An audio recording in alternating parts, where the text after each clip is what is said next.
Кандайсыңар, достор? Мен Жаныбек Абидетегин. Бүгүн силерге кылычсыз самурай китеби тууралуу айтып берем. Кылычсыз самурай. Бул Китами Масао тарабынан 2005 жылы жапон тилинде жарык көргөн.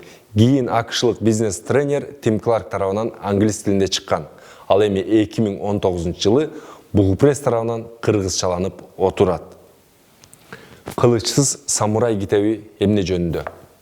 Бул ошол кезде 16-жылында жашаган жапондордун легендарлуу жол башчысы Тойотоми Хидеёши тууралуу. Башкача айтканда, анын лидерлик сырлары. Ал ким? Ал карапайым үй бүлөдөн чыккан, бою кодойгон, кулактары делдейген, түрү суук, маймыл деген атка конгон жөп жөнөкөй бир киши. Азыркы тил менен айтканда, ошол жөп жөнөкөй киши кантип премьер-министр болгон. Ал кезде 16-жылымда жапондордун вассалы, лидери, башчысы болуш үчүн сөзсүз түрдө ак сөөктүн баласы болушун керек болчу. А бирок бул ак сөөктүн баласы болгон эмес. Ошол эле учурда ал кезде жоопкерчилик заман күчөп турган. Бардыгы кылыч менен чечилип, найза менен чечилген. А бирок бул ошол кезде найзаны дагы, кылычты да колдоно алган эмес, чабыша да алган эмес. А бул ошол кезде эле лидер же премьер-министр болуп отурат. Кантип? Албетте, акылы менен.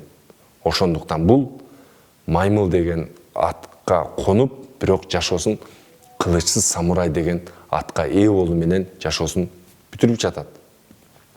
Кантип? Биз бардыгыбыз өзгөчө болууну каалайбыз. Ал эми өзгөчө лидер болууну андан 5 бетер каалайбыз.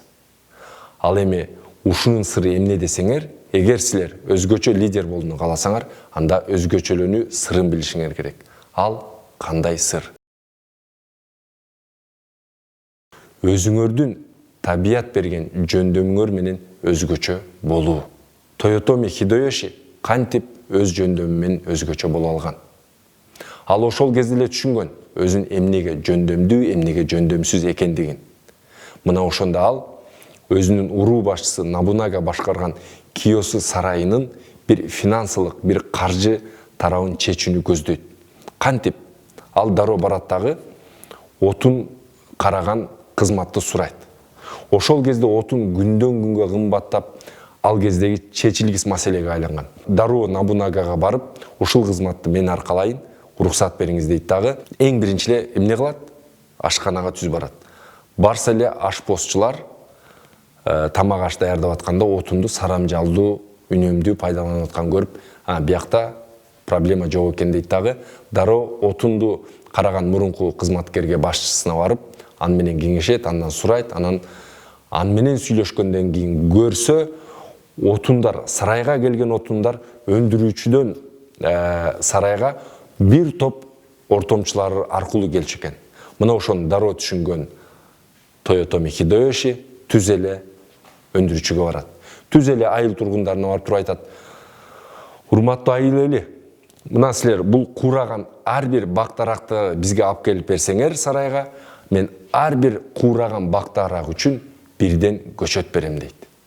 Мына ошондо айыл тургундары анын пайдалуу экендигин түшүнөт дагы, куураган бактарактарды алып сарайга тапшырат. Тапшыра баштайт, аяктан көчөт алат, тиге баштайт, процесс кетет, иш башталат.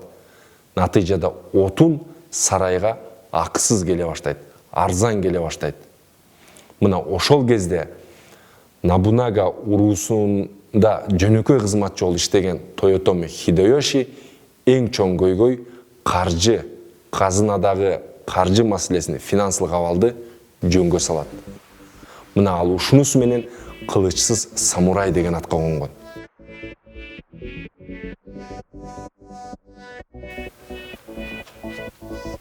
1, 2, 3. Китептер берген күч. Достор, каналыма жазсаңар, китептер менен чогуу машыгабыз.